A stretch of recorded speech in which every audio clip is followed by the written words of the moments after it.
নমস্কার, স্কিল বাংলা চ্যানেলে আপনাদের সকলকে স্বাগত জানাই। আজকের ভিডিওর থাম্বনেলে তিনটে কথা মূলত লেখা আছে, তিনটে দেশের কথা, তাই না? যে কুর্দিশ বাহিনী নামছে ইরানের রাস্তায় ইরান দখল করতে, আর পাকিস্তান আর সুদান এই দুটো দেশও যুদ্ধে জড়িয়ে যাচ্ছে। তো মূলত এই তিনটে অ্যাঙ্গেল আজকে আমরা তথ্য প্রমাণ সহ আলোচনা করব এবং ফিউচার কমপ্লিকেশন কি কি আসতে পারে সেগুলো। তার আগে আজকে ইরান ইউএস যুদ্ধ অষ্টম দিনে পড়ল এবং অষ্টম দিনের আপডেট এই মুহূর্তে লাস্ট 8 দিন ধরেই হেডলাইন ইরান ইউএস যুদ্ধই হচ্ছে পৃথিবীর সমস্ত নিউজ পোর্টালে, সেটা মূলত আমরা একটু দেখে নেব। তো দেখুন, প্রথমেই সেই পেজটাকেই আমি নিয়ে এসেছি। ট্রাম্প কি বলছে? ট্রাম্প বলছে যে Iran will be hit very hard on Saturday. আজ কি বার? আজ শনিবার। ইরান আজকের দিনে ইরানের ওপর মারাত্মক আঘাত করা হবে। ট্রাম্প হুঁশিয়ারি দিয়ে দিয়েছে, দিন উল্লেখ করে যে অমুক দিন আক্রমণ করব, পরে এমন না, আজকে স্যাটারডে। আচ্ছা, এবং এই মুহূর্ত অবস্থায় ট্রাম্পের যে ওয়ার্নিং, হুঁশিয়ারি, তার এগেনস্টে ইরান কি বলেছে? ইরান ভোজ নেভার টু সারেন্ডার। ইরান বলে দিয়েছে আমরা জীবনে কোনোদিন সারেন্ডার করব না, কারণ ট্রাম্প ইরানকে বলেছিল সারেন্ডার করো। তো ইরানের কথা, জীবনে কোনোদিন সারেন্ডার করব না, নেভার। তো দুটো পক্ষই কেউই দমার পাত্র নয়। এহেন অবস্থায় আমরা বেশ কয়েকটা তথ্য, ইন্টারেস্টিং আপডেট যুদ্ধের ক্ষেত্র থেকে দেখে নেব, এই পার্সপেক্টিভ থেকে যে ভবিষ্যতে ভারত এখান থেকে কি কি শিক্ষা নিতে পারে। ওকে, প্রথম পার্সপেক্টিভ, যেটা সত্যি মিথ্যে আমরা পুরোটাই আলোচনা করব। এটা সোশ্যাল মিডিয়াতে দেখবেন খুব সার্কুলেট হচ্ছে। কি ব্যাপার? দাবি করা হচ্ছে যে ইরান তাদের পেন্টারদের দিয়ে $10 পে করেছে, পেন্টারদের, ভালো পেন্টার, বলেছে যে মাটির ওপর তোমাকে জেট এঁকে দিতে হবে, জেট প্লেন এঁকে দিতে হবে মাটির ওপর রানওয়েতে। এরকম দেখতে লাগবে যে রানওয়ের ওপর জেট প্লেন দাঁড়িয়ে আছে, ইরানের রানওয়ের ওপর। এইটা দেখে ইসরায়েল কি করেছে? $100 মিলিয়ন মিসাইল ছুঁড়েছে এই জেট প্লেনগুলোর দিকে। এবার এই জেট প্লেনগুলো জেট প্লেন ছিলই না। ইরানের খরচ হইতে ছবি আঁকতে $10, ইসরায়েলের $100 মিলিয়ন মিসাইল গেছে। ইসরায়েলি মিসাইল হিট করেছে ইরানের গ্রাউন্ডে, কারণ ইরানের যে টেকনোলজি, ইসরায়েল আটকাতে পারছে না মিসাইল, এবং ইসরায়েলের যে টেকনোলজি, ইরান আটকাতে পারছে না মিসাইল, এবং ইরান চায়ও নি এই মিসাইল আটকাতে, যে ভাই আয় আমার দেশে হিট কর, তোর $100 মিলিয়ন গেল, আমার তো আঁকতে খরচ হয়েছে $10। এবার এইটা নিয়ে একটা কন্ট্রোভার্সি তৈরি হয়েছে, এটা সত্যি না মিথ্যে। না তো আমি ইরানে আছি, না তো আমি ইসরায়েলি ডিফেন্স ফোর্সের সদস্য। একজন ইন্টারন্যাশনাল রিলেশনসের টিচার হিসেবে আমি তথ্য এবং প্রমাণের ওপর ভিত্তি করব, যেটা করে থাকি। তো এইটার ব্যাপারে যারা প্রো ইসরায়েলি আছে তারা কি বলছে? না না, ওরা ফেক নিউজ ছড়াচ্ছে, আমরা সত্যি সত্যি হিট করেছি, আমাদের বোকা বানাতে পারেনি, ওরা নিজের দেশের জনগণকে সান্ত্বনা দিচ্ছে। আর ইরান কি বলছে? যে বেটাদের $100 মিলিয়ন ক্ষতি হয়েছে মিসাইলের, এখন নিজেরাই নিজেদের সান্ত্বনা দিচ্ছে, আমরা অ্যাকচুয়ালি ছবি এঁকে রেখেছিলাম। এবার কোনটা সত্যি কোনটা মিথ্যে দেখুন। প্রথম, এই যে এই জায়গায় মিসাইল হিট করছে, এই ছবিটা, এরকম ছবি, এরকম ভিডিও আইডিএফ মানে ইসরায়েলি ডিফেন্স ফোর্স তারা পাবলিক করে, তারা সোশ্যাল মিডিয়ায় আপলোড করে।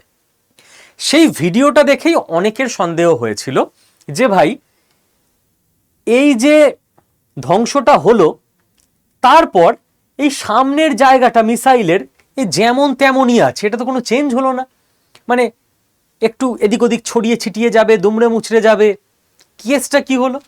এবং এই যে জেটগুলো দাঁড়িয়ে রয়েছে পাশে, এই জেটগুলোর কেমন মনে হচ্ছে হাইট, উইডথ, গ্যাপ, এতে একটু কেমন ফারাক নজরে আসছে।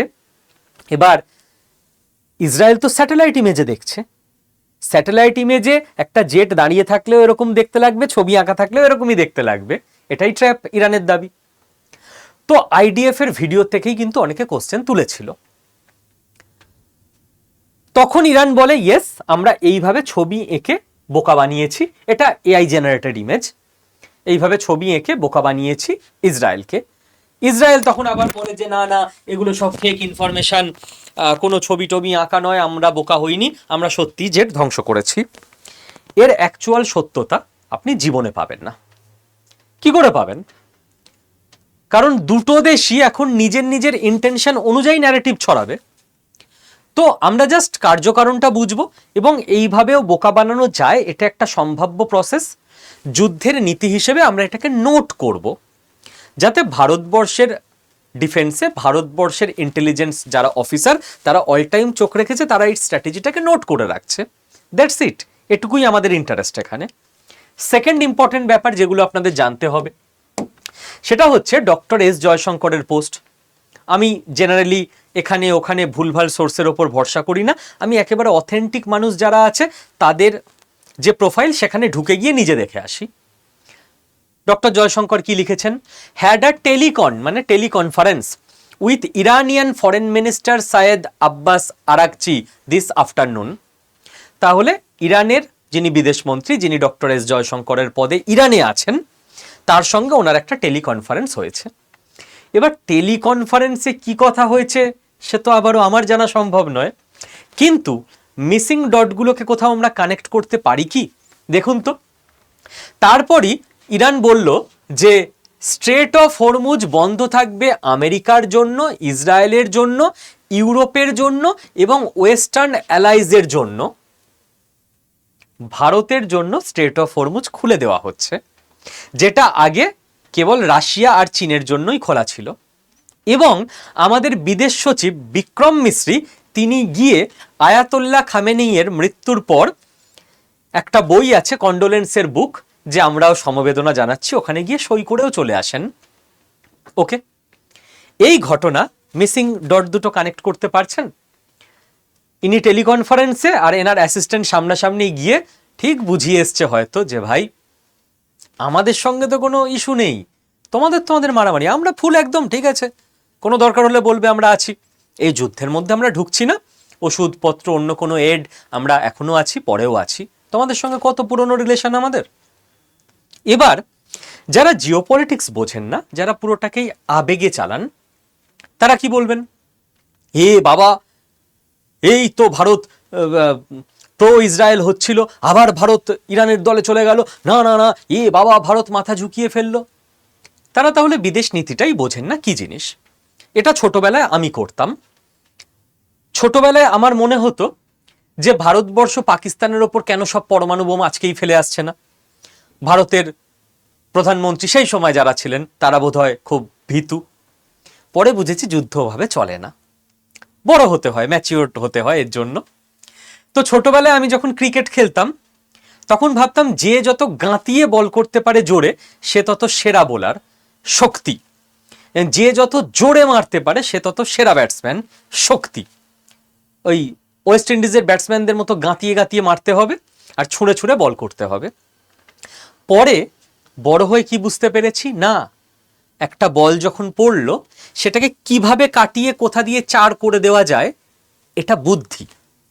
গাঁতিয়ে মারলেই জেতা যায় না, বলটাকে গাঁতিয়ে ছুড়লেই ভালো বোলার হয় না, খুব স্লো বল করে উইকেটটা নিয়ে নেওয়া যায়। এবং যদি টেস্ট ম্যাচ হয়, টেস্ট ম্যাচের শর্তই হচ্ছে রাহুল দ্রাবিড় হতে হবে। রাহুল দ্রাবিড়ের উপর ছোটবেলায় রাগ হতো, মনে আছে ওনার কথা? বাচ্চারা হয়তো মনে করতে পারবে না, আমাদের জেনারেশন, ওপরের জেনারেশন সবাই জানবে। লোকটা দাঁড়িয়েই থাকতো, রানও নিত না, আউটও হতো না, ঠুকেই যেত প্রত্যেকটা বল, আর ছাড়ার হলে ছেড়ে দিত। রাগ হতো, মারছে না কেন, মার না। বড় হয়ে বুঝেছি যে টেস্ট ম্যাচের শর্তই হলো না মারা, দাঁড়িয়ে থাকা, উইকেট রাখা, রাইট? তো যারা ওই লেভেলে পৌঁছাতেই পারেনি তারা আমার ছোটবেলায় যেমন ছিল, এই মারতে পারে না, বাজে ব্যাটসম্যান, তো তারাও ডক্টর জয়শঙ্করকে ওইভাবেই দেখে। হ্যাঁ, ইরানের সাপোর্টে দাঁড়িয়ে আমেরিকায় বম্বিং করে আসছে না কেন ইন্ডিয়া? হ্যাঁ, ইসরায়েলের সাপোর্টে দাঁড়িয়ে ইরানকে 2 থাপ্পড় মারছে না কেন ইন্ডিয়া? বিদেশ নীতির শর্তই হচ্ছে, জিওপলিটিক্সের শর্তই হচ্ছে, তারাই তত শ্রেষ্ঠ জিওপলিটিশিয়ান যে তুমি অকারণ কোনো ঝামেলার মধ্যে নিজের দেশকে না জড়িয়ে নিজের দেশের স্বার্থে যখন যেটা স্টেটমেন্ট দেওয়া দরকার, যখন যেদিকে শিফট করার দরকার, জাস্ট সেই দিকে শিফট করে নিজের দেশকে তুমি নিরাপদে এগিয়ে নিয়ে যাবে। তাতে করে যদি আমাদের 6 দিন আয়াতুল্লাহ খামেনির মৃত্যুর পর স্টেটমেন্ট না দেওয়া দরকার হয় ন্যাশনাল ইন্টারেস্টে, তখন দিও না। আবার অবস্থা যদি পাল্টে যায় সেই সময়ে দাঁড়িয়ে যদি ওদের কন্ডোলেন্স বুকে সই করে আসলে ভালো হয় তো সই করে এসো। এখানে কোনো শক্তির প্রদর্শন হচ্ছে না, কোনো ইগল লড়াই চলছে না, কেবল এবং কেবল প্রত্যেকটা মুহূর্তে প্রচণ্ড অবজেক্টিভভাবে দেশের স্বার্থকে প্রাধান্য দেওয়া হচ্ছে। ওকে, নেক্সট যে পয়েন্ট আমাদের বুঝতে হবে, এই যে গন্ডগোল কোথা দিয়ে হয় দেখুন। Sudan's Burhan wants Islamist group over call to fight with Iran. থামনেলে সুদানের কথা আছে। এই চ্যানেলে থামনেলে যা লেখা থাকে ভেতরেও তাই আলোচনা হয়, কোনো ক্লিকবেট থামনেল কোনোদিন হয় না। তো কি হয়েছে কেসটা, সুদান যে দেশটা আফ্রিকার দেশ, সুদান নিয়ে এই চ্যানেলে একটা ভিডিও আমরা করেছিলাম এর আগে, একটা ক্রাইসিস চলছিল, প্রচুর মানুষ মারা টারা গেছেন। তো সুদানে না অ্যাকচুয়ালি এমনি তো সুদান দেশটা ভাগ হয়ে গেছে, তারপরেও কোনো নির্দিষ্ট সরকারের কন্ট্রোল নেই, বিভিন্ন জায়গায় বিভিন্ন জঙ্গির গ্রুপ, হ্যাঁ মিলিশিয়া গ্রুপ, তারাই তাদের মতো বড় বড় জায়গা কন্ট্রোল করে। আগেকার দিনে যেরকম জমিদারদের সময় চলতো, কোনো সেন্ট্রালাইজড প্রসেস নেই, কোনো জমিদার বললো এই 5টা গ্রাম আমার, আমি কন্ট্রোল করব, এই জমিদার পাশের গ্রাম দখল করে নিচ্ছে, ওরকম অবস্থা সুদানে এই মুহূর্তে চলছে। তো সুদানের একটা ইসলামিস্ট গ্রুপ তারা মানুষকে আহ্বান জানিয়েছে রিলিজিয়ানের ভিত্তিতে যে আমেরিকা যদি ইরানে আর অ্যাটাক করে তাহলে আমরা হাতে অস্ত্র তুলে নিয়ে ইরানের হয়ে আমেরিকার ওপর অ্যাটাক করব। বোধবুদ্ধি তো খুবই কম এই সমস্ত ফ্যানাটিক র্যাডিক্যাল গ্রুপগুলোর। এবার সুদানের যে বুরহান রয়েছে, এখানকার যারা একদম টপ লেভেলের কমান্ডার রয়েছে, যাদের জিওপলিটিক্যাল সেন্স আছে, এরা মানুষকে বোকা বানিয়ে রাখে রিলিজিয়ানের নামে, বাট নিজেরা তো বোকা নয়। আপনি দেখবেন, কখনো মিলিয়ে দেখেছেন, ধরুন আমাদের এই পশ্চিমবঙ্গ, বাংলাদেশ, যে সমস্ত অঞ্চলে কোনো কিছু রিলিজিয়ানের ভিত্তিতে ওই রিলিজিয়ানের কোনো লিডার, কোনো গুরু বলছে যে মেয়েদের পড়াশোনা করা খারাপ, মেয়েদের হয়তো অমুক চাকরি করা খারাপ, তার মেয়ে সবার আগে জানবেন বিদেশের কোনো কলেজ বা ইউনিভার্সিটিতে পড়ছে। তো আমার যারা ফলোয়ার তাদেরকে রিলিজিয়ানের নামে মূর্খ বানিয়ে রেখে দেবো, আর আমার যে সন্তান তাদেরকে ইংলিশ মিডিয়াম বা দেশের সেরা বা পৃথিবীর সেরা স্কুলে গিয়ে বিদেশে ভর্তি করে রেখে দেবো। ও আবার ওখান থেকে পড়াশোনা করে এসে আবার এখানে এসে মূর্খদেরকে মূর্খ রকম কথা বলে বোকা বানিয়ে রেখে দেবে, রাইট? তো এদের যে বুরহান রয়েছে সে তো নিজে মূর্খ নয়, সে তো বুদ্ধিমান।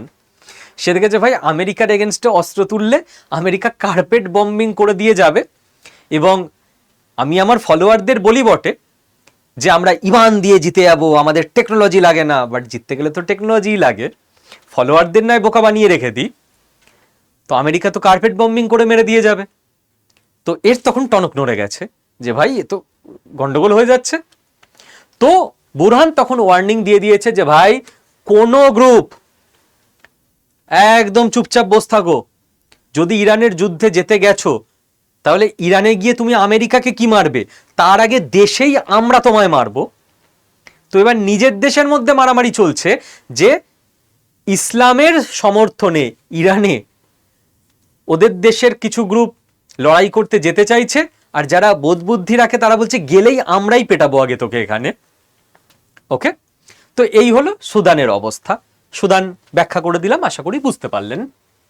নেক্সট দেখুন, এই যে কিছু গ্রুপ যারা বোধবুদ্ধি নেই, খালি যুদ্ধ করব একটা থট প্রসেসে থাকে, এবং কিছু গ্রুপ যাদের মারাত্মক ক্ষতিকর বোধবুদ্ধি, তারা ভারতকেও কিন্তু এই যুদ্ধে টানতে চাইছে।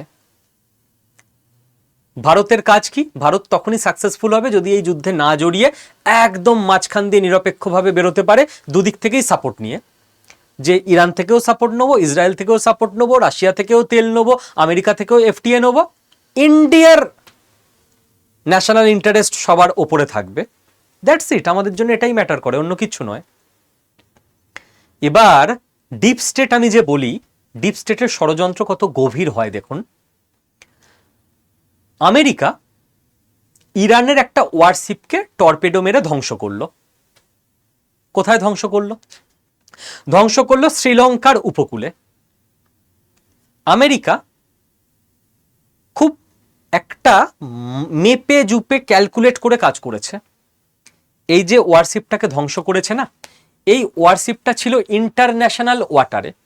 জলের একটা সীমা হয় যে ভারতবর্ষের মাটি যেখানে শেষ হচ্ছে তারপরে বেশ কিছুটা জায়গা সমুদ্রে, ওখানে ভারতবর্ষের কন্ট্রোল, এটা আন্তর্জাতিক জলসীমার নিয়ম আছে।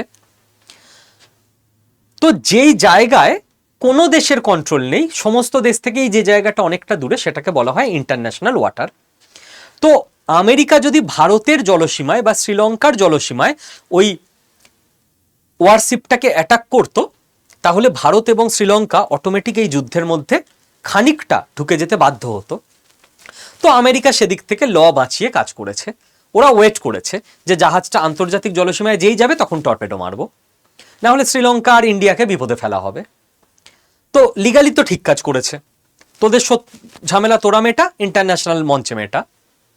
বাট ওটা কোনোভাবেই ভারতের জলসীমা নয়, শ্রীলঙ্কার কোস্টের পাশে। শ্রীলঙ্কা কোনোভাবে ইনভলভ হলেও হতে পারে, ভারত তো কোথাও ইনভলভ নয়। ভারতবর্ষে বিভিন্ন এই যে ডিপ স্টেটের লোকজন আছে, এরা সোশ্যাল মিডিয়ায় কি ছড়াচ্ছে খেয়াল করে দেখেছেন? ভারতের জলসীমায় আমেরিকা ইরানের জাহাজকে মেরে দিল, ভারত চুপ করে বসে আছে। এরা কি করতে চাইছে? ভারতকে উস্কাতে চাইছে, ভারতের জনগণ যাতে উত্তেজিত হয়। হ্যাঁ, আমেরিকা আমাদের জলসীমায় মেরেছে, আমাদের অপমান এটা। মোদিজি আপনি কিছু বলছেন না কেন? সরকারের উপর চাপ ক্রিয়েট করো। সরকার যখন জনসাধারণের থেকে চাপে পড়বে, তখন সরকার আমেরিকার বিরুদ্ধে ভুল কোনো স্টেটমেন্ট দেবে বা এই যুদ্ধে জড়িয়ে পড়বে, এবং ডিপ স্টেট এটাই চায়। একবার ভারত এই যুদ্ধে জড়িয়ে পড়লে ভারতকে এত ক্ষয়ক্ষতি করে দেওয়া যাবে, রিসোর্স ড্রেন করে দেওয়া যাবে, ভারত ইকোনমিক্যালি নেক্সট 25-30 বছরে আবার এই জায়গাটা আস্তে আস্তেই লেগে যাবে। এই জন্য ভারত এবং চীন যারা ইকোনমিতে 1 নাম্বার হওয়ার দিকে দৌড়াচ্ছে, তাদের যতই উত্তক্ত করা হোক না কেন, তারা কিছুতেই যুদ্ধে নামে না। তার কারণ আলটিমেট উদ্দেশ্য আমাদের সেনাবাহিনী এবং ইন্টেলিজেন্স অফিসাররা জানে যে ভারতকে তাতিয়ে যুদ্ধে নামিয়ে রিসোর্স ড্রেন করে দেওয়াটা আসল উদ্দেশ্য, আর কিছু নয়। তো ভারত যুদ্ধ অ্যাভয়েড করে যে ভাই 1 নাম্বার ইকোনমি যতদিন না হচ্ছি ততদিন চুপ থাকবো, যেদিন 1 নাম্বার ইকোনমি হয়ে যাব তারপর প্রত্যেকটাকে, আমাদের গ্রাম বাংলায় বলতো চেলা কাঠ দিয়ে মার, তো চেলা কাঠ দিয়ে মার, ওই লেভেলের মার মারবো যদি কেউ লাগতে এসেছে। তার আগে আমাদের যুদ্ধে নামা উচিত নয়। কিন্তু ভারতবর্ষের মধ্যে প্ল্যান্ট করে রেখে দিয়েছে লোকজনকে, যারা ভারতের মানুষকে তাতাবে সোশ্যাল মিডিয়ায় পোস্ট করে ফেক ইনফরমেশন দিয়ে। ফেক ইনফরমেশনের কতটা গুরুত্ব বুঝুন। ওরা ইন্ডিয়ান ওশান, ভারত মহাসাগরে ঘটনাটা ঘটেছে বলে, আরে ভারত মহাসাগরে ঘটলে সেটা কি ভারতের জলসীমার মধ্যে পড়ে? ভাগ্যিস এই মুহূর্তে ভারতবর্ষের মানুষ পড়াশোনা অনেকটা শিখে ফেলেছে। 50 বছর আগে তো পড়াশোনার যা হাল ছিল আমাদের দেশে, এখন মোটামুটি সবাই সবার সন্তানকে একটা স্কুলে পাঠায়, খেয়ে না খেয়ে মোটামুটি পড়াশোনা করায়, যার ফলে মানুষজন এখন কোনো ইনফরমেশন দেখলে নিজেরা গুগল করে চেক করে নেয় যে কই এ তো আন্তর্জাতিক জলসীমা, ভুলভাল রটাচ্ছে। এটাই কিছু বছর আগে হলে না, মানুষ যখন এত ইন্টারনেট জানতো না, ইত্যাদি জানতো না, মানুষকে পুরো বোকা বানিয়ে ভুল বুঝিয়ে আন্দোলনে নামিয়ে দিত। তো এই টুলকিটদের থেকে, এই ডিপ স্টেটের এজেন্টদের থেকে খুব সাবধান, নিজেও থাকতে হবে, আরও মানুষকে সচেতন করতে হবে। যারা আপনারা স্কিল বাংলার ভিডিও নিয়মিত বিভিন্ন হোয়াটসঅ্যাপ গ্রুপে শেয়ার করেন, তাদেরকে ধন্যবাদ, প্রণাম জানাই। আপনিও 10 জন মানুষকে হয়তো এইভাবে সচেতন করছেন, এর জন্য থ্যাংক ইউ। তো এই হচ্ছে অবস্থা, বুঝতে পারছেন কিভাবে ভারতকে যুদ্ধের দিকে টেনে আনার চেষ্টা হচ্ছিল। নেক্সট, নেক্সট ইসরায়েলের আর একটা স্পাইয়ের ঘটনা আপনাদের দেখাই। আজকের আলোচনায় জাস্ট কয়েকটা উল্লেখযোগ্য ইনফরমেশন যেগুলো আমাদের মাথায় রাখা দরকার, যেগুলো আমাদের থট প্রসেস অনেকটা বাড়িয়ে দেবে, অনেকটা ভাস্ট করবে। ইসমাইল কানি, ইনি ইরানের কার্ডস ফোর্স, তার হেড। তো ইরানের বিশাল বড় মিলিটারি অফিসার এই লোক। হ্যাঁ স্যার, তো কি হয়েছে? এই লোক ইসরায়েলের স্পাই হিসেবে কাজ করছিল। বোঝা যাচ্ছে যে ইসরায়েল যে পিন পয়েন্টেড ইরানের নিউক্লিয়ার সায়েন্টিস্টদের মেরে দিত, ইরানের ঠিকঠাক জায়গায় বম্বিং করে দিচ্ছে, ইসরায়েলি ইন্টেলিজেন্স আমি সব সময় বলতাম।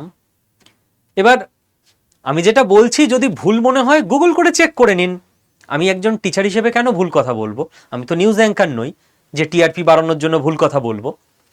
তো বাংলাদেশের ভাই বোনেরা, বোনেরা নয় খালি ভাইয়েরাই, তারা গুগলও করেন না, কিছুই না, আমার এখানে কমেন্টে লিখে যায় ভুয়া খবর, আপনার মিথ্যা সংবাদ। আমি সংবাদ পরিবেশন করিই না, আমি একজন শিক্ষক হিসেবে কেন মিথ্যা কথা বলবো? এই রেফারেন্সগুলো দিয়ে ইন্টারনাল সিকিউরিটির আনসারে যখন আমার কোনো স্টুডেন্ট লিখবে, ওর আনসার তো কেটে দেবে ইউপিএসসি বোর্ড। তো আমি চাইলেও মিথ্যে বলতে পারবো না আমার স্টুডেন্টদের স্বার্থে, আমার প্রফেশনের স্বার্থে। যখন ইসরায়েলি স্পাইয়ের কথা বলেছিলাম স্কিল বাংলা চ্যানেলে, মনে করে দেখুন আগে 2-3 বার বলেছি। আজকে যখন নিউজ মিডিয়ায় আসছে 4 ঘন্টা আগে, 2 দিন আগে, 23 ঘন্টা আগে, বিশ্বাস হচ্ছে তো? তো এগুলো নিয়েই যেহেতু দিনরাত পড়াশোনা করছি এত বছর ধরে, সেই জন্য বলতে পারি। তো এই হচ্ছে ইসরায়েলের লেভেল, যে তোমার সেনাবাহিনীর এক একটা ডিপার্টমেন্টের হেড পোস্টে যে আছে তাকে কিনে নেবো, বা 30 বছর আগে থেকে তাকে প্ল্যান্ট করে রেখেছে এমনভাবে আস্তে আস্তে পদোন্নতি হতে হতে ও হেড জায়গায় চলে গেছে। ও আসলে 30 বছর আগে থেকে Israeli spy. Israel long game খেলে। আজকে যেটার অ্যাকশন আপনি দেখছেন তার প্লট সাজানো শুরু হয়ে গেছে হয়তো 20, 25, 30 বছর আগে থেকে, রাইট? আবার অনেকে বাংলাদেশের ভাইয়েরা বলে এই তো আপনি কালকে বললেন আমেরিকা জিতে যাবে, আজকে বলছেন ইরান জিতছে। আপনি বললেন ইরান 4 টুকরো হবে, যদি না হয় তখন আপনার কথার দাম কোথায় থাকবে? আরে আমি কেন বলবো? আমি কি 4 টুকরো করছি নাকি গিয়ে? আর এটা কি কোনো সায়েন্সের সাবজেক্ট নাকি যে এই দুটো জিনিস মেশালে অমুক জিনিস উৎপন্ন হয়? সায়েন্সের ফর্মুলা আমি বলে দিলাম। এটা জিও পলিটিক্স। আমি বলতে পারি সিআইএ এর এই প্ল্যান রয়েছে, সেই প্ল্যানটা কতটা সাকসেসফুল হবে বাস্তবে আমি কি করে জানবো? নাই হতে পারে 40 বছর পর গিয়ে সিআইএ এর প্ল্যান পাল্টে যেতে পারে, বা ইরান এত শক্তিশালী হয়ে যেতে পারে সিআইএ কে গোল খাইয়ে আমেরিকাকে 2 টুকরো করে দিতে পারে। এটা তো দাবার বোর্ড।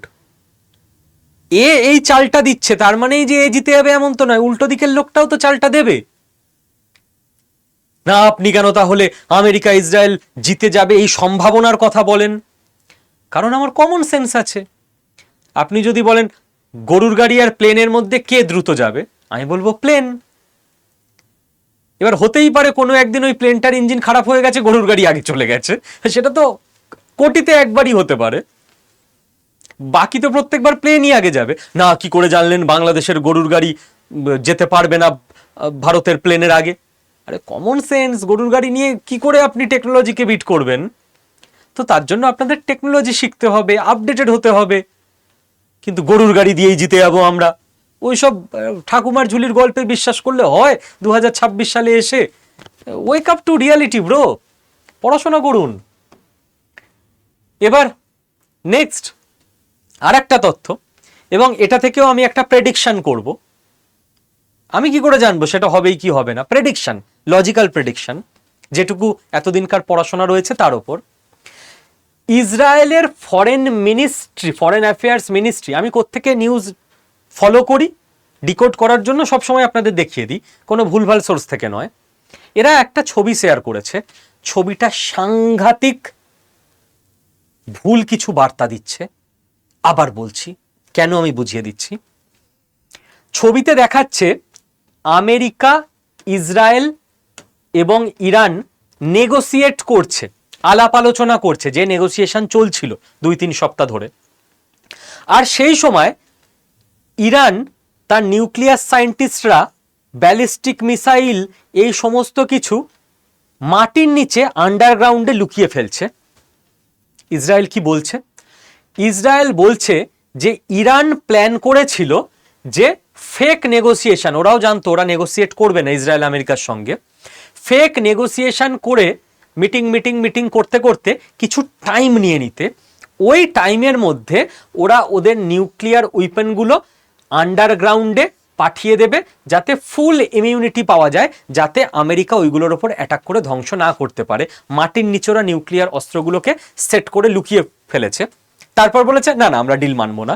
তার আগে মিথ্যে ডিল হবে, নেগোসিয়েশন হবে, এইসব নাটক করে মিটিং করছিল। ইসরায়েল এটা পুরো সোশ্যাল মিডিয়ায় ওদের বিদেশ দপ্তর পোস্ট করেছে। এটা খুব মারাত্মক একটা ইঙ্গিত দিচ্ছে। কি ইঙ্গিত বলবো? প্রত্যেকবার দেখা গেছে ইসরায়েল মারাত্মক কিছু অ্যাটাকের আগে সারা পৃথিবীর কাছে লজিক দিয়ে, জাস্টিফিকেশন দিয়ে নিজেদের প্রতি সহানুভূতির একটা গ্রাউন্ড তৈরি করে, লজিক্যাল। ইসরায়েল গ্রাউন্ড তৈরি করছে যে ইরান মিথ্যে নেগোসিয়েট করেছে, ইরান নিউক্লিয়ার অস্ত্র সব মাটির নিচে লুকিয়ে রেখেছে, ইরান মারাত্মক পরমাণু শক্তিধর দেশ হয়ে যাবে, ইরান সারা পৃথিবীকে ধ্বংস করে দেবে, এরকম একটা ন্যারেটিভ তৈরি করার চেষ্টা করছে ইসরায়েল।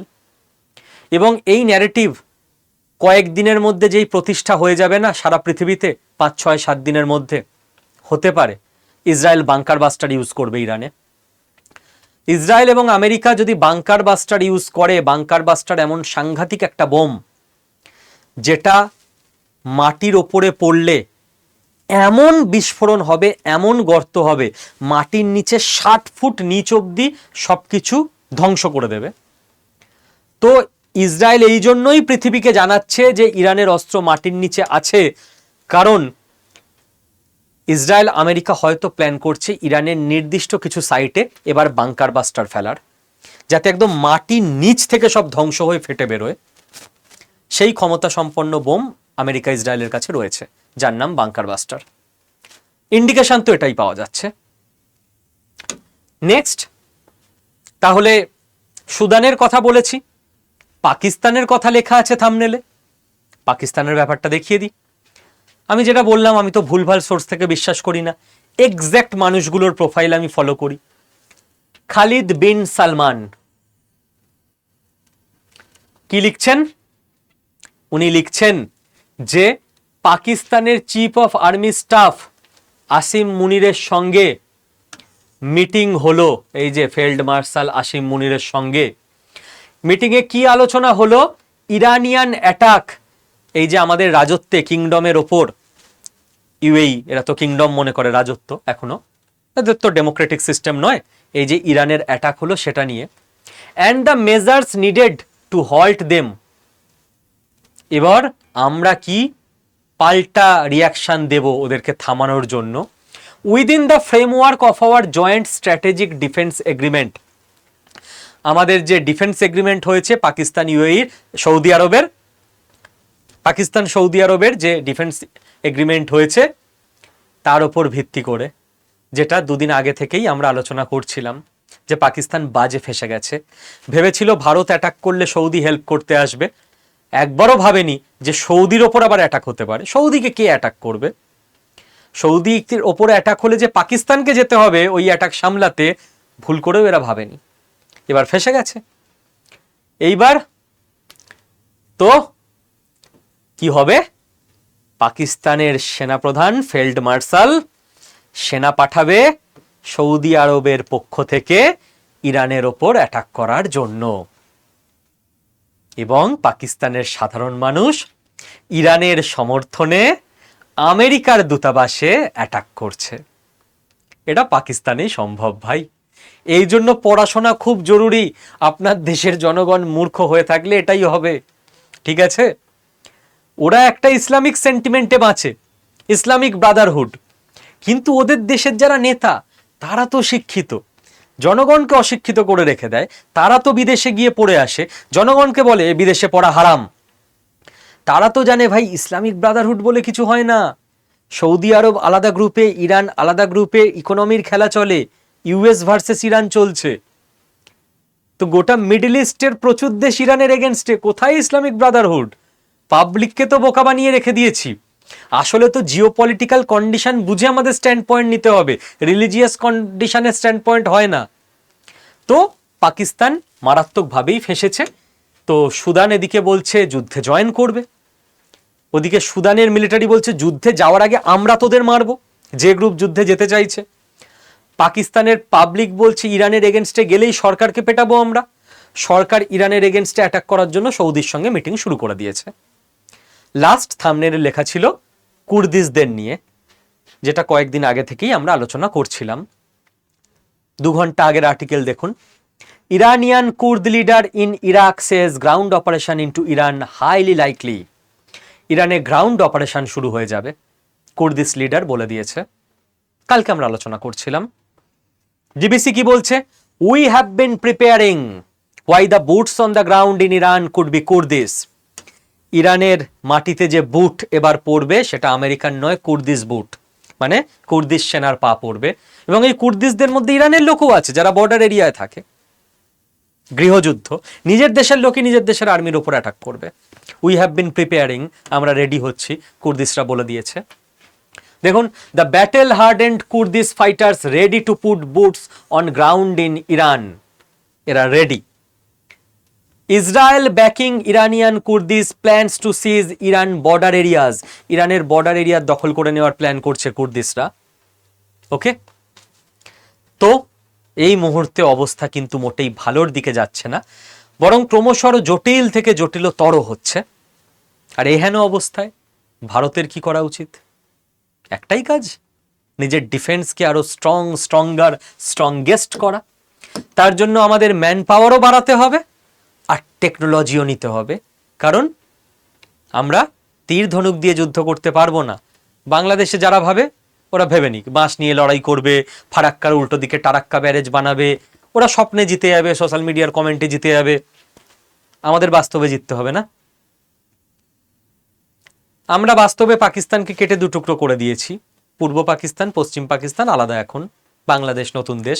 বাংলাদেশ স্বপ্নে ভারতকে 20 টুকরো করে ফেলছে, করুক। ওরা স্বপ্ন দেখতে দেখতে আমরা পাকিস্তানকে আবার 4 টুকরো করে দেবো, বালুচিস্তান, সিন্ধ, গিলগিট বাল্টিস্তান আর পাঞ্জাব। তো আমাদের তো বাস্তবে করতে হবে, আমাদের অনেক বেশি দায়িত্ব নিয়ে কাজ করতে হবে, এগোতে হবে। তার জন্য ইন্ডিয়া কাজও শুরু করে দিয়েছে, এআই কে ইন্টিগ্রেট করছে আমাদের ডিফেন্সে টেকনোলজিক্যাল সুপিরিয়রিটির জন্য। তো আমরা তো এবার এআই দিয়ে কাজ করব। আমাদের ডিফেন্স সিস্টেম দেখে নেবে পাকিস্তান থেকে অমুক মিসাইলটা আসছে, কিছু সুইচে চাপ দেওয়ার আগে এআই নিজেই ফায়ার করে দেবে ওই মিসাইলকে আটকানোর জন্য। আমাদের তো এইভাবেই এগোতে হবে। আমাদের তো রোবট আর্মি তৈরি করতে হবে, যারা বর্ডারে দাঁড়িয়ে থাকবে, যাদের মার গুলি মার, কিচ্ছু হবে না, রোবট, ওরা গুলি মারলে তোরা মরবি। তো আমাদের তো এইভাবে এগোতে হবে, এবং এইভাবে ভারত এগোচ্ছেও। এবং শুধুমাত্র আমাদের আর্মি এগোবে, আমরা দেশবাসী হিসেবে বোকাশোকা মূর্খ সূর্খ থাকবো, তা বললে তো হয় না। একটা দেশ তখনই এগোয় যখন দেশের ওভারঅল সব সেগমেন্ট এগোয়। এআই যেমন আমাদের আর্মি ইউজ করছে, 2035-এর মধ্যে অনুমান করা হচ্ছে আমাদের দেশে $957 বিলিয়ন ইকোনমিতে অ্যাড হবে বিজনেস থেকে। ইন্ডিয়ান বিজনেস এআই পুরো র্যাপিডলি চেঞ্জ করে দিচ্ছে। আপনার রেস্টুরেন্ট বিজনেস হোক, আপনার চাষের বিজনেস হোক, এগ্রিকালচার, আপনার কন্ট্রাক্টারি বিজনেস হোক, আপনার অন্য যে কোনো বিজনেস হোক, কাপড়ের বিজনেস হোক, যাই হোক। 15 বছর আগে ফোন লাগতো, কাঁচামাল কিনে আনতেন, বিক্রি করতেন। 15 বছর ধরে আস্তে আস্তে আমরা ফোনে শিফট হয়েছি, তাই না? কেউ যদি এখনো বসে থাকে আমি ফোন ব্যবহার করব না, আমার রেস্টুরেন্ট এমনিই চলবে, চলবে না। সুইগি জোম্যাটোয় আপনাকে এনলিস্টেড হতে হবে। আমি ফোন ইউজ করব না, আমার কাপড়ের ব্যবসা এমনি চলবে, চলবে না। মহাজন হোয়াটসঅ্যাপেই আপনাকে বিল পাঠিয়ে দেবে। আমার তো হোয়াটসঅ্যাপ নেই, মহাজন বলবে ভাই 1000 জন দাঁড়িয়ে আছে, তাদের মাল পাঠাবো, তোমায় পাঠাবো না, যাও। তো আপনাকে হোয়াটসঅ্যাপ ইউজ করা, ফোনপে ইউজ করা, সুইগি জোম্যাটো ইউজ করা, আপনি যে বিজনেসের লোক, আপনাকে শিখতে হয়েছে, তাই না? বাধ্য। প্রথমে ভেবেছিলাম এরকমই চলবে, চলেনি, দিন পাল্টেছে। এটা তো 15 বছর লেগেছে, 5 বছর লাগবে না, সমস্ত কিছু টেক ওভার করে নেবে এআই। আজকে যারা ভাবছেন ও এত বছর কাটিয়ে দিলাম, আমার ব্যবসা এরমই চলবে, 5 বছর পর চলবে না। যে এআই এনাবেলড হয়ে যাবে তার ব্যবসা চলবে, হতে বাধ্য। ইতিহাস প্রমাণ দেয় টেকনোলজিকে যে দূর করে দিয়েছে সে পৃথিবী থেকে দূর হয়ে গেছে। এবং বিজনেসের সঙ্গে সঙ্গে জড়িত জব, 2030-এর মধ্যে নেক্সট 4 বছরে 40 মিলিয়ন জব তৈরি হবে। 40 মিলিয়ন মানে 4 কোটি যারা এআই জানবে। তো যারা নতুন ইয়াং ছেলেমেয়েরা এআই জানবে তারাই চাকরি পাবে, ও সরকারি হোক বেসরকারি হোক। স্যার সরকারিতে লাগবে না, আপনি ব্যাংকের কর্মী, সরকারি কর্মী, পুরনো কর্মী, আপনি বলুন আমি কম্পিউটার চালাবো না, থাকবে না চাকরি আপনার। কম্পিউটার আপনাকে শিখতেই হয়েছে। আমাদের ছোটবেলায় যখন ব্যাংকে যেতাম হাতে হিসেব হতো, এখন কম্পিউটারেই হয়। যখন দিন পাল্টে যায় এতটা দ্রুতই পাল্টায়, দিন বদলাতে সময় লাগে না, সময় এত দ্রুত বদলে যায়। আপনি চাকরি করছেন প্রাইভেটে বা সরকারিতে, এআই আপনাকে শিখতেই হবে, না হলে আপনার প্রমোশনও হবে না, উন্নতিও হবে না, ইভেন চাকরি যেতেও পারে। ভবিষ্যৎ এরকমই আসছে। তো দেরি না করে এআই ট্রেনিংটা শুরু করুন। আজ থেকে আমাদের এআই ট্রেনিং শুরু হলো আড্ডা 24/7-এ 7ই মার্চ 2026 থেকে। আমরা শনি রবি সন্ধে 7টা থেকে 9:30 ট্রেনিং সেশন রাখছি, 2.5 ঘন্টা করে, উইকেন্ডে সন্ধেবেলা। আজকের ক্লাসটা হয়ে গেল, প্রথম ক্লাস, আপনারা রেকর্ড পেয়ে যাবেন। এখনই এনরোল করে নিন, আগামীকাল থেকে লাইভে জয়েন করবেন, আর প্রত্যেকটা ক্লাসের রেকর্ড পাবেন। লাইভ ক্লাস পাবেন, রেকর্ড ভিডিও পাবেন, বাংলায় ক্লাস পাবেন, অনলাইনে বাড়িতে বসে ক্লাস করবেন, ভারতবর্ষের বেস্ট ফ্যাকাল্টিরা ক্লাস করাবেন, যারা ক্লাস করাবেন তাদের নিজস্ব ইন্ডাস্ট্রি এক্সপার্ট তারা, এবং আপনারা সার্টিফিকেট পাবেন আইআইটি ম্যাড্রাসের। কোর্স কমপ্লিট হয়ে গেলে আইআইটি ম্যাড্রাসের সার্টিফিকেট, জীবনে একটা আইআইটি ম্যাড্রাসের সার্টিফিকেট, এটাই তো বিশাল বড় অ্যাচিভমেন্ট, বিশাল বড় ব্যাপার। আপনাদেরকে প্র্যাকটিক্যাল ছোট ছোট মিনি প্রজেক্ট করতে দেওয়া হবে। কোনো এজের বাউন্ডারি নেই, 18 থেকে 80 যে ইচ্ছা শিখতে পারেন, কোনো এডুকেশনাল কোয়ালিফিকেশনের বাউন্ডারি নেই, এইচএস পাস করলেই আপনিও শিখতে পারেন।